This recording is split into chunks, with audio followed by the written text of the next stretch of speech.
Bien, hoy daremos comienzo a un tema, como ha dicho ya Manuel, el lamento piadoso, pero quisiera que comenzáramos todos juntos orando al Señor. ¿Qué os parece? ¿Me acompañáis? Amado y bendito Dios, un día más estamos en tu presencia, gozosos de tener un Dios tan grande como tú, el único Dios que hay, que se puede llamar Dios con propiedad. Por eso te adoramos, te bendecimos y venimos a ti con nuestra necesidad de ti, Señor. Tú eres nuestro Creador y el que nos sostiene día tras día. Sin ti no somos nada y necesitamos aprender de ti cada día. Te damos las gracias porque tú nos sostienes de la mano, tú eres el que nos bendice, el que nos protege, el que nos colma de todo bien, Señor, el que perdona nuestras iniquidades y no nos pagas conforme a nuestros hechos, a lo que merecemos. Señor, que podamos vivir todos nuestros días para honrarte y agradarte. Y ahora pedimos, Padre, que tanto al que habla como a los que escuchan, que tú nos des la gracia, podamos prestar atención y que tú nos renueves un día más por el poder de tu Santo Espíritu. Y todo lo pedimos en nombre de Jesucristo, tu Hijo, nuestro Señor y Salvador. Amén. Muy bien. El lamento. ¿Te has lamentado alguna vez de algo? No me mientas. Y di que sí. Todos los días. Sí, suele pasar, Roberto. ¿Conocéis la historia? Bueno, una historia, es una persona viva. Joni Eareckson, creo que se pronuncia, Eareckson Tada. Ella es una mujer cristiana que debido a un accidente que tuvo quedó tetrapléjica en su juventud. Y sigue tetrapléjica. ¿Sí? Joni. Sigue tetrapléjica, además de alguna complicación más que ha tenido a lo largo del tiempo. Y que se le ha añadido a su nada deseable estado de salud. Sin embargo, a pesar de este sufrimiento que le ha causado esta situación en su vida, a pesar de ello, y quizás en cierto sentido también gracias a ello, esta es una mujer que desborda gozo, desborda esperanza. ¿Cómo es posible? Se puede uno preguntar, ¿no? Que una persona que sufre tanto que pueda tener gozo y esperanza en su corazón. ¿Cómo es posible que a una persona cristiana le pasen estas cosas? A los cristianos le pasan cosas así. Sí. Y peores. Hay quienes entienden a Cristo como una especie de panacea, una lámpara de Aladino, que le va a permitir escapar de sus problemas diarios, de sus enfermedades, de las amarguras de la vida. Para estas personas el ejemplo de Joni, entre tantos miles y miles de ejemplos a lo largo de la historia, pues debería de abrirles un poquito los ojos a la realidad de que el cristiano también sufre, que no es falta de fe. Muchas veces es precisamente por tener fe, como veremos. Hay un concepto irreal, ingenuo, de que el cristianismo es una cosa triunfalista, algo que siempre va a mantenerte flotando en la nube. Pero no es así, esto es ficticio del todo. Hay un libro que se titula, igual lo conocéis, Dios tiene un plan maravilloso para tu vida. Esto se hace eco de una expresión que con frecuencia se utiliza en medios creyentes, en ámbitos cristianos, y que puede inducir a pensar que el cristianismo garantiza pues una vida fácil que discurre por un lecho de rosas. Bien, pues este libro, en la portada, se ve una representación del martirio de Esteban. Es una ocurrente ironía que marca un profundo contraste entre el título del libro y un ejemplo bíblico, un ejemplo histórico de que el plan maravilloso que Dios tiene para tu vida puede incluir un apedreamiento.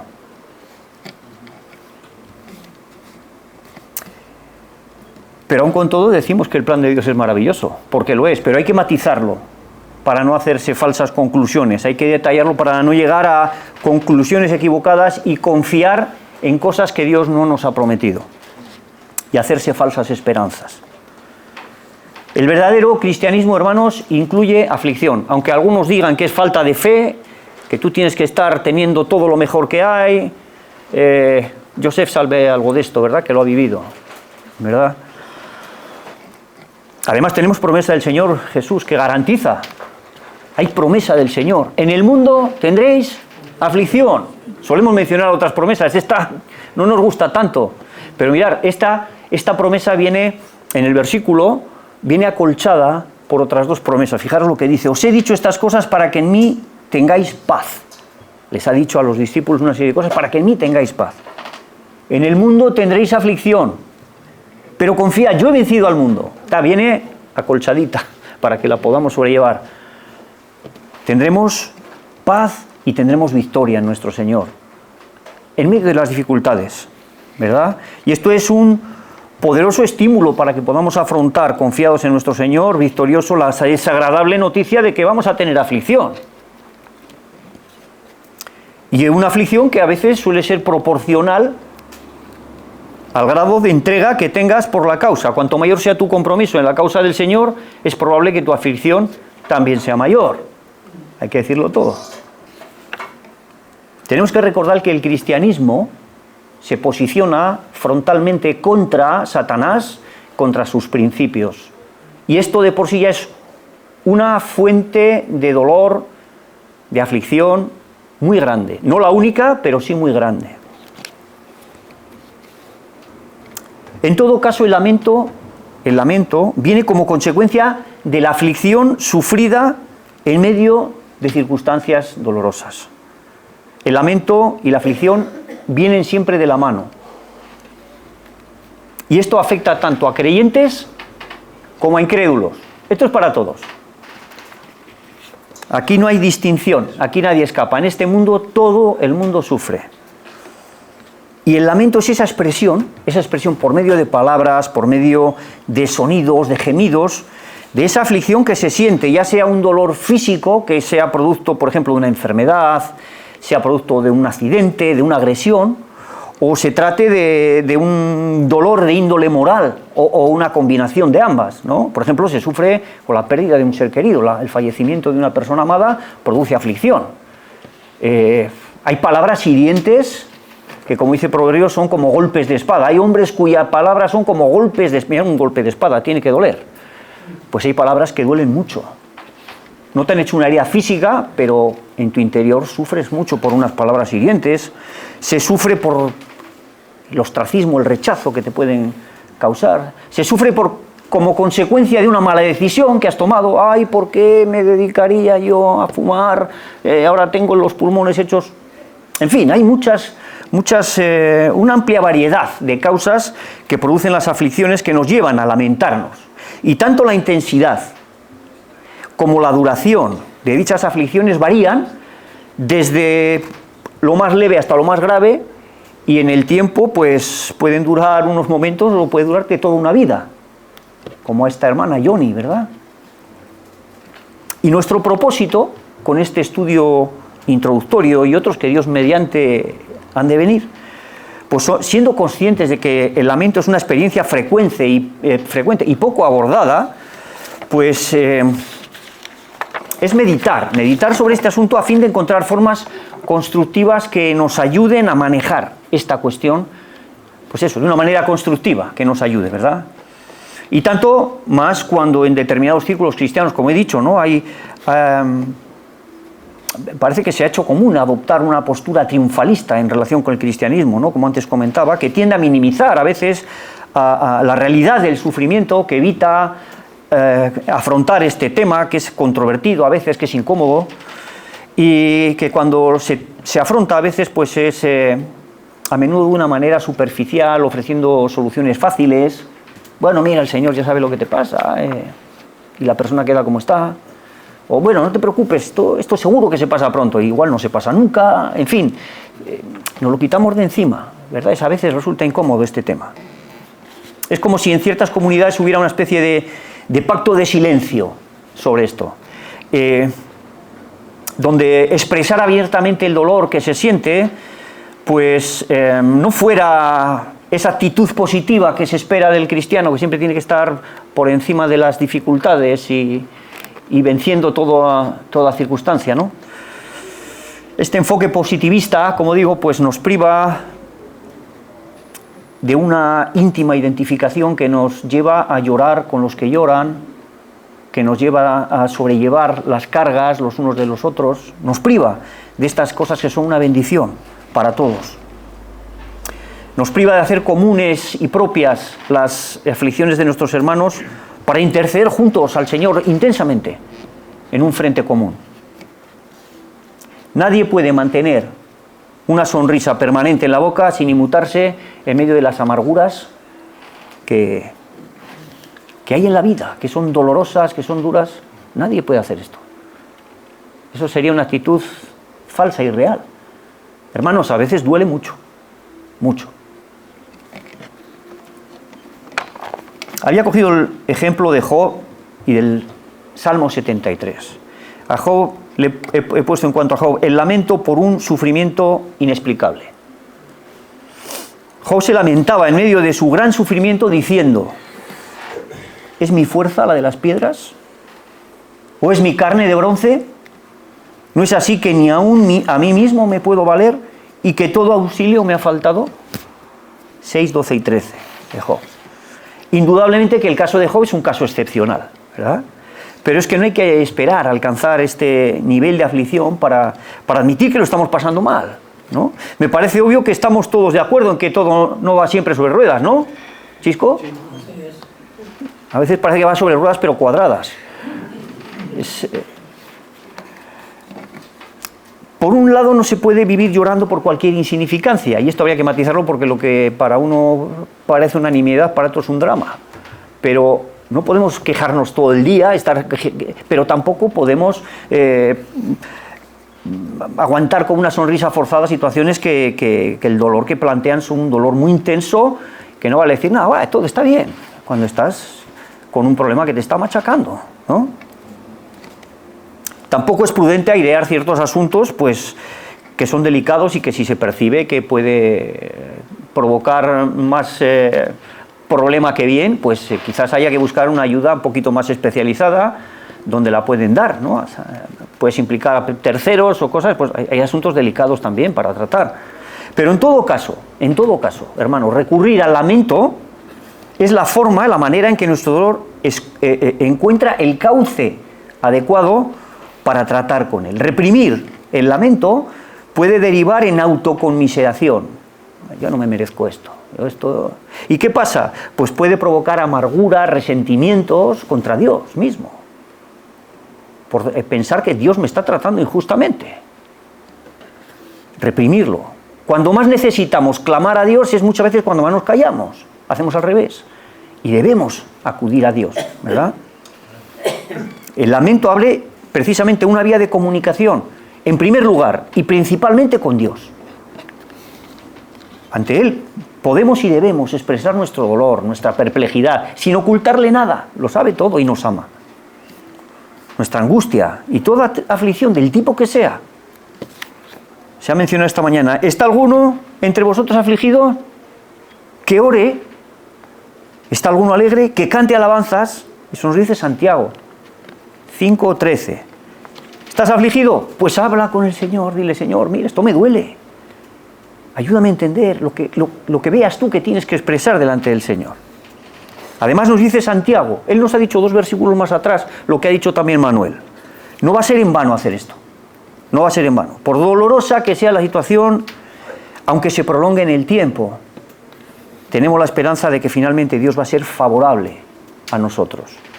He aquí tenemos por bienaventurados a los que sufren, ha dicho Santiago. Habéis oído de la paciencia de Job y habéis visto el fin del Señor, que el Señor es muy misericordioso y compasivo.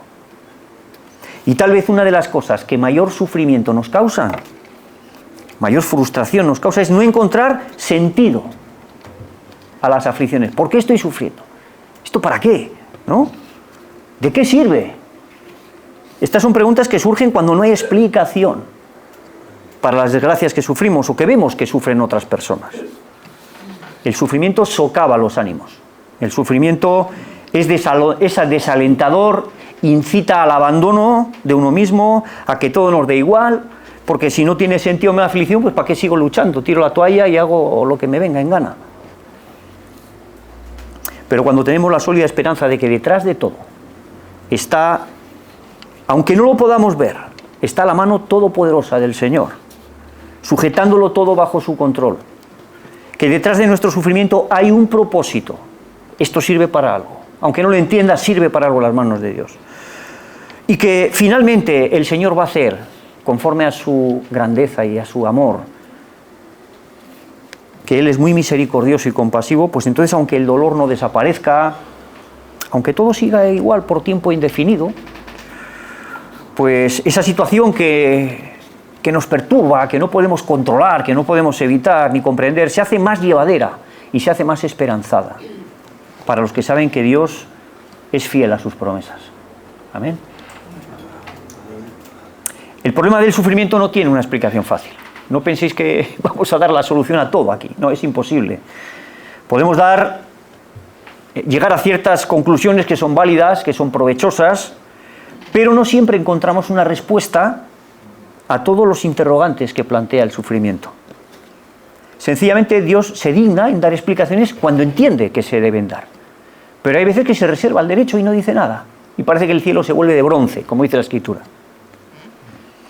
En el caso de Job se descorre el velo de lo que sucede en el ámbito espiritual y se nos muestra que hay un propósito trascendente detrás del sufrimiento que va más allá de lo que nosotros podemos imaginar. Los pensamientos de Dios nos sobrepasan, están más altos que el cielo y que la tierra. Job es un hombre único. Hemos leído esta mañana los 2 primeros capítulos. Es un hombre único en su generación, sobre el que Dios tiene una opinión inmejorable. Mirad lo que le dice aquel intruso que se presentó entre los hijos de Dios, a Satanás, que vino entre ellos. ¿No te has fijado en mi siervo Job? No hay otro como él en la tierra. Es hombre perfecto y recto, temeroso de Dios y apartado del mal. Esto va a convertir a Job, por así decirlo, en el campo de batalla entre Dios y Satanás. Precisamente por ser el hombre más destacado de su tiempo ante Dios, va a sufrir de una manera incomprensible como pocos lo han hecho. Aquí hay 2 voluntades en pugna. Ambas van a hacer uso del sufrimiento de Job. Satanás es el que provoca y el que lleva a cabo las acciones que van a llevar la aflicción de Job al extremo. ¿Cuál es su propósito? La destrucción de Job y el descrédito de Dios. Ese es el propósito que tiene Satanás, esa es su voluntad. Y Dios lo consiente, pero aunque lo consiente, no es Dios el que provoca el sufrimiento de Satanás, como se lo ha sugerido el diablo, que le dice, extiende tu mano y toca todo lo que posee y verás si no blasfema contra ti en tu propia cara. El diablo le dice a Dios que lo haga, pero él dice no. Él dice, con las oportunas restricciones, le da permiso a Satanás para que él actúe. Le dice, haz lo que quieras con todo lo que tiene, pero que no se te ocurra tocarlo a él. Dios va a usar el sufrimiento de Job con un propósito absolutamente contrario al de Satanás. Él se va a servir de este sufrimiento para perfeccionar y para a la postre bendecir a Job. ¿Qué os parece? 2 voluntades contrarias actuando en la persona de Job. ¿Quién va a vencer? Gloria a Dios, que sabemos quién es el vencedor. Es Dios. Pero en todo esto, Job se encuentra en medio de una situación incomprensible para él. Le ha llegado sin previo aviso y con una intensidad inusitada.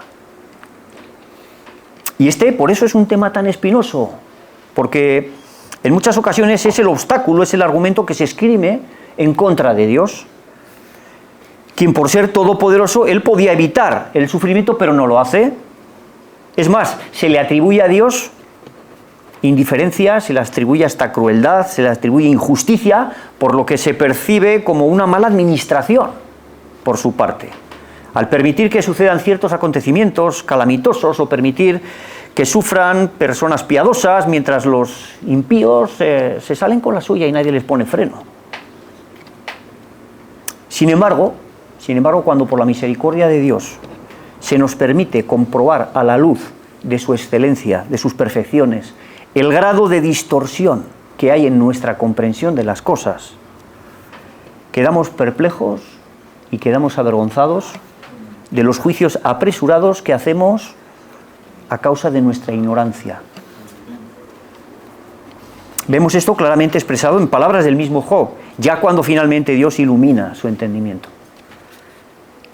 Dice 42, 3 al 6, ¿quién es el que falto de entendimiento oscurece el consejo?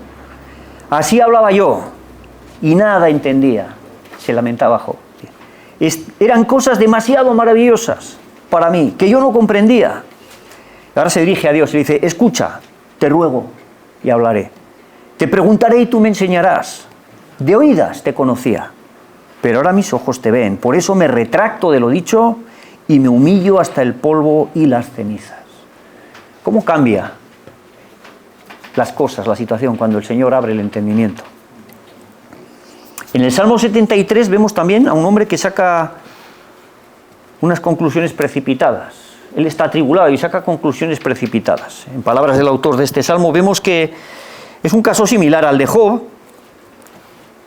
En su caso, la aflicción la producía el hecho de ver la prosperidad de hombres soberbios, hombres blasfemos, en contraste con la parte que le tocaba a él, como persona piadosa que era.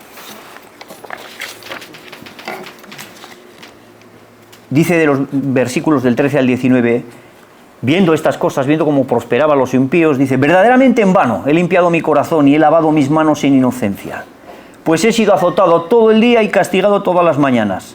Si dijera yo, hablaré como ellos, engañaría a la generación de tus hijos. Cuando pensé para saber esto, fue duro trabajo para mí, hasta que al entrar en el santuario de Dios, comprendí el fin de ellos. Ciertamente los has puesto en terreno resbaladizo y los precipitas a la ruina. ¿Cómo han sido asolados de repente? Perecieron, se consumieron de terrores. Como he dicho antes, a la luz de la perfección de Dios, nos asombramos y nos avergonzamos de nuestros juicios apresurados. Nos parece imposible que pueda haber una explicación diferente a la que hemos llegado, hasta que Dios nos dice, no, es de esta otra manera. Nos permite comprobar lo equivocados que estábamos. Y cuando Dios nos permite esto, nuestro clamor toma otra dirección y clamamos como el salmista, se llenó de amargura mi alma. Y en mi corazón sentía punzadas. Tan torpe era yo que no entendía. Era como una bestia delante de ti. Vaya giro, ¿no? Es aleccionador este Salmo 73 en cuanto a la importancia, hermanos, que tiene mantener una estrecha relación de amor con Dios constantemente. Esto es insustituible, ¿no? Nada puede sustituir esto. Además de ser el privilegio más alto que se nos da, el poder estar en comunión con nuestro Creador. Esto es fuente de liberación, porque en esa presencia del Señor se corrige y se amplía nuestra perspectiva y nuestra comprensión de las cosas. Bien, el salmista se expresa acerca de su sufrimiento al considerar a los impíos, y para él era un escollo ver cómo las personas arrogantes, cómo las personas violentas y blasfemas, pues hacían lo que venía en gana sin que nadie les pusiese freno, y aún se lamentaba cuando se comparaba con ellos. Dice, estoy procurando vivir honradamente, estoy tratando de agradar a Dios, ¿y de qué me sirve? ¿De qué me sirve? He sido azotado todo el día, he sido castigado todas las mañanas. Mientras estos malvados todo les está saliendo bien. Así son los impíos, dice el versículo 12. Viven en paz y acumulan riquezas. ¿Qué estoy haciendo? ¿A qué conclusión llega este hombre? En el Salmo 73, el versículo 13 dice, verdaderamente en vano he limpiado mi corazón y he lavado mis manos en inocencia. ¿Se lo cree? ¿De verdad se ha creído lo que ha dicho? Yo creo que no. Este hombre no se acaba de creer sus propias palabras. Él ha hablado por despecho, ha hablado precipitadamente, pero no está satisfecho con conclusiones. Hasta donde llega él es un hombre de fe y sabe cómo va a reconocer después al final que en cuanto a mí, el acercarme a Dios es el bien. He puesto en el Señor mi esperanza para contar todas sus obras. Y como sabe cosas acerca de Dios, él no está dispuesto a renunciar a lo que sabe que es cierto. Él ha hablado apresuradamente, ha dicho, es en vano que yo haya limpiado mi corazón. O sea que es en vano vivir en santidad, está diciendo. Pero sabe que no es así, él sabe que no es así. Sabe que su bien está en la presencia de Dios y no se va a abandonar a su frustración, no se va a abandonar fácilmente. Él sabe que no puede hacer eso y por duro que le resulte aceptar su situación, él no va a ser imitador de esos hombres malos, porque reconoce que es engañar a las generaciones venideras, decir como dicen ellos, no seas tonto. Si lo haces todo con honradez, te van a dar de bofetadas, se van a aprovechar de ti. O cosas como un buen atraco bien hecho te va a dar más dinero que 50 años de trabajo. No seas tonto. Esos consejos sabe el salmista que no los puede dar. Si dijera, hablaré como ellos, engañaría a la generación de tus hijos. Ahora, lo que este hombre necesita, y tú y yo necesitamos, es sintonizar su entendimiento de las cosas con el punto de vista que el Dios tiene de las mismas. Y mientras tanto, y hasta que eso no suceda, él va a seguir afligido y lamentándose diciendo, cuando pensé para saber esto, fue duro trabajo para mí. Mientras bregaba con esta situación de los impíos y no entendía lo que pasaba, aquello fue duro para él. Fue muy duro aguantar todo aquello. ¿Y cómo es que se aclaró su visión? ¿Cómo el hombre cambió de punto de vista? Hasta este momento, hasta aquí una cosa, pero hasta que, de aquí en adelante otra. Hasta que entrando en el santuario de Dios, comprendí el fin de ellos. Y aquí tenemos la clave, dicha en palabras del apóstol Pablo a los romanos, no os amoldéis a este mundo, sino transformaos por medio de la renovación de vuestro entendimiento para que comprobéis cuál es la voluntad de Dios, lo que es bueno, agradable y perfecto.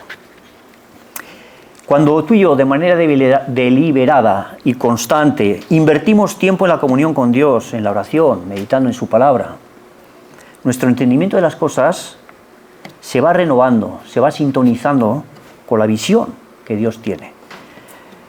Y aprendemos hasta donde nos es posible cómo piensa Dios, qué requiere de nosotros, qué podemos esperar de Él y qué no. Y como ocurrió en el caso del salmista, nuestro lamento cambia de enfoque, como he dicho antes. Primero se quejaba el salmista de que su trato era injusto. El trato que recibía pensaba que era injusto. De alguna manera creía que estaban recibiendo un trato injusto cuando se comparaba con los impíos. Ellos desafían, ofenden a Dios, prosperan y yo que estoy procurando vivir en paz, azotes a diario. Pues esto es injusto, parece que sirve de poca cosa vivir en santidad. Es su conclusión precipitada. Pero después de su visita al santuario, es decir, después de su búsqueda en la presencia de Dios, del Señor, él ha llegado a comprender su error. Y ahora la queja toma otra dirección. Ahora se lamenta por su ignorancia. Se ha dado cuenta que la prosperidad de los que desafían a Dios, de los que se burlan de Dios, es efímera. Y lo que ahora parece que va sobre ruedas en sus vidas no es otra cosa que el abandono de Dios de aquellos que han decidido abandonarle a Él. No reciben ni la disciplina ni la corrección, porque no, son hijos de Dios. Porque el Señor, al que ama, disciplina y azota a todo el que recibe por hijo. Hebreos 12:6. Mientras que los azotes que él está recibiendo, comprende que son parte de su educación, precisamente como hijo de Dios. Y que al final van a dar fruto apacible de justicia, porque en esta disciplina está siendo él ejercitado. Y va a tener provecho espiritual a la larga. A corto plazo, los impíos van a prosperar, pero a la larga, sus pies están en resbaladeros. ¿Cómo han perecido de repente? Dice en el Salmo, ¿verdad?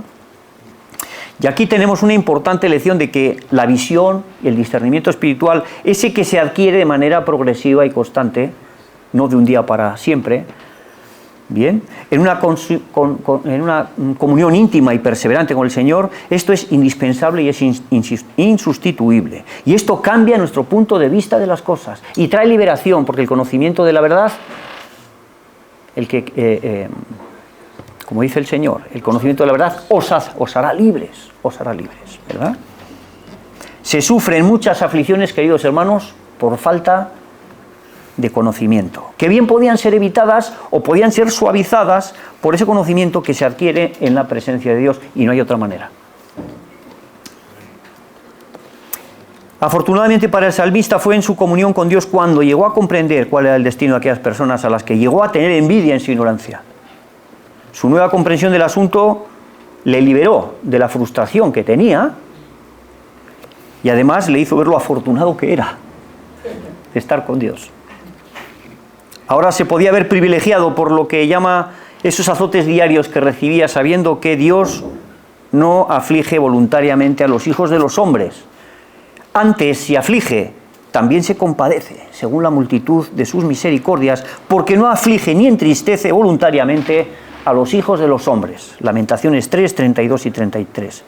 No aflige voluntariamente, sino que, lo empalmamos con Hebreos, azota a todo aquel que recibe por hijo. Así que si recibes azotes, tómatelo como una parte de la enseñanza de Dios. Señor, me está doliendo, pero que no tengamos que sufrir por tercos. ¿Bien? Porque hay cosas por las que se sufre y que dice que no es ninguna... Si tú sufres como malhechor, como homicida, eso no es ninguna bendición. Ahí te estás llevando lo que mereces. Así que si te callas, ni tan mal. Pero si haciendo lo que es correcto sufres, eso Dios lo aprueba, dice la Escritura. El salmista ya no tiene tanta envidia de los pecadores, ya no. Ahora se da cuenta de que mejor es lo poco del justo que las riquezas de muchos pecadores, dice el Salmo 37, 16. Y hasta aquí, en la experiencia de Job y del salmista podemos ver trayectorias completas, trayectorias realizadas, es decir, podemos conocer su historia terminada. Les llegó la aflicción, atravesaron el duro camino que supone pasar por ese valle de sombra de muerte y bueno, finalmente salieron fortalecidos en su fe y salieron victoriosos. Pero muchos de nosotros ahora mismo quizás nos encontramos en medio de la tormenta de la aflicción, donde no parece que hay ni explicación, donde no parece que hay salida. Incluso puede llegar a la mente uno de los más devastadores pensamientos que puede llegarle a cualquier persona sin consideración de su edad ni de nada. Y es que Dios se nos ha vuelto en contra. Hay gente que llega a esa conclusión. Recuerdo un caso que leí como ejemplo de lo que le puede pasar a cualquiera. Cito a un autor cristiano acerca de un niño que sufrió graves quemaduras en su rostro y le escribió la siguiente carta a su médico.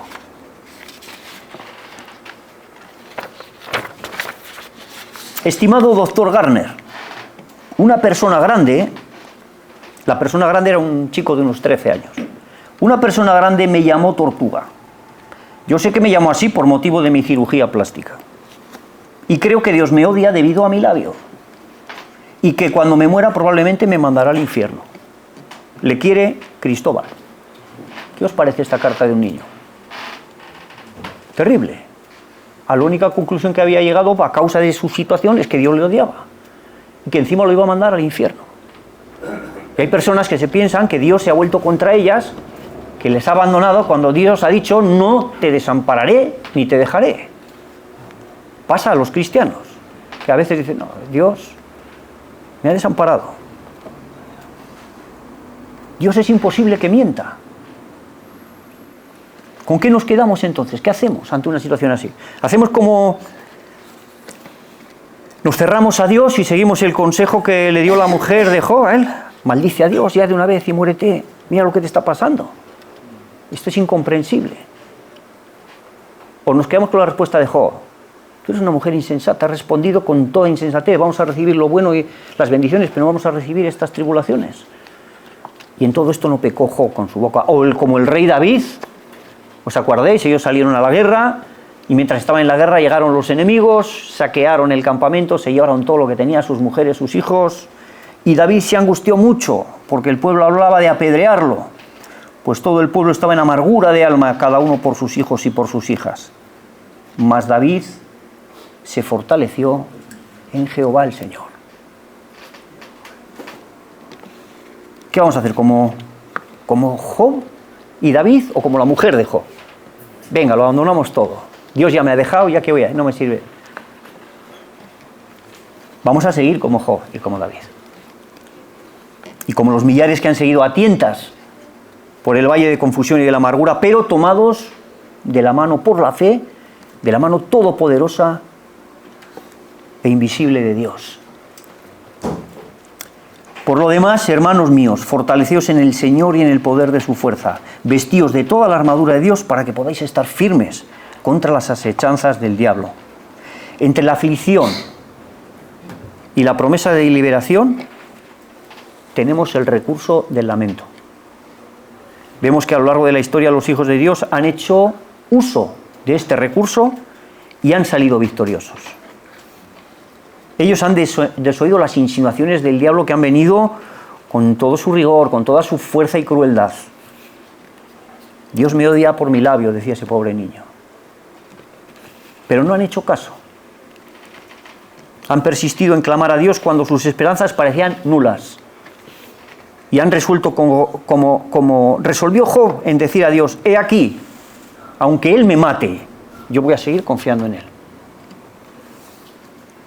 Y con esta introducción al tema del lamento como ese recurso que tenemos delante de Dios, que salva el espacio entre la aflicción y la promesa de liberación futura, y que sirve en las manos de Dios como un instrumento de maduración de nuestra fe, que es preciosa a los ojos de Dios. ¿Sabes que delante de Dios no hay nada más precioso que tu fe? Porque la fe es la que te vincula con Dios. Sin fe es imposible agradar a Dios. Pero esa fe delante de Dios es oro puro, mejor que el oro. Mira, dice que es mucho más preciosa que el oro, el cual, aunque perecedero, se prueba con fuego. Esta sea hallada en alabanza, gloria y honra cuando sea manifestado Jesucristo. Tu fe para Él vale oro molido y merece la pena, vale más que todo lo que te pueda de este mundo. La fe te une a Dios. Bueno, con esta introducción yo quisiera que nos animásemos mutuamente, animaros a vosotros y a mí mismo, para no abandonarnos ni a la desesperación, a cerrar nuestro corazón a aquel que se dejó clavar en una cruz por ti y por mí. Esperaremos algo malo de Él. No podemos esperar nada malo. El hecho está consumado. Su amor le llevó al extremo, lo dio todo por ti y por mí. Y aunque no lo veamos claro, aunque al presente no parezca que las cosas, la tormenta, más bien parezca a veces arreciar cuando más nos duele, vamos a seguir con el Señor, porque Él ha prometido que ninguna prueba sobrepasará nuestras capacidades de soportar, y que con la prueba dará la salida. Vamos a creerle a Él y no a las circunstancias. Vamos a hacer de nuestro Señor nuestra roca. ¿Y sabéis lo que va a pasar al final? Y ya con eso termino. A ti, Señor, clamaré, al Señor suplicaré. ¿Qué provecho hay en mi muerte cuando descienda a la sepultura? ¿Te alabará el polvo, anunciará tu verdad? Oye, Señor, y ten misericordia de mí. Señor, sé tú mi ayudador. Has cambiado mi lamento en baile. Me despojaste del luto y me vestiste de alegría. Por tanto, a ti cantaré, gloria mía, y no estaré callado. Señor, Dios mío, te alabaré para siempre. El Señor cambia el lamento de sus hijos en baile. Vamos a esperar pacientemente en Él. Que Dios os bendiga. Y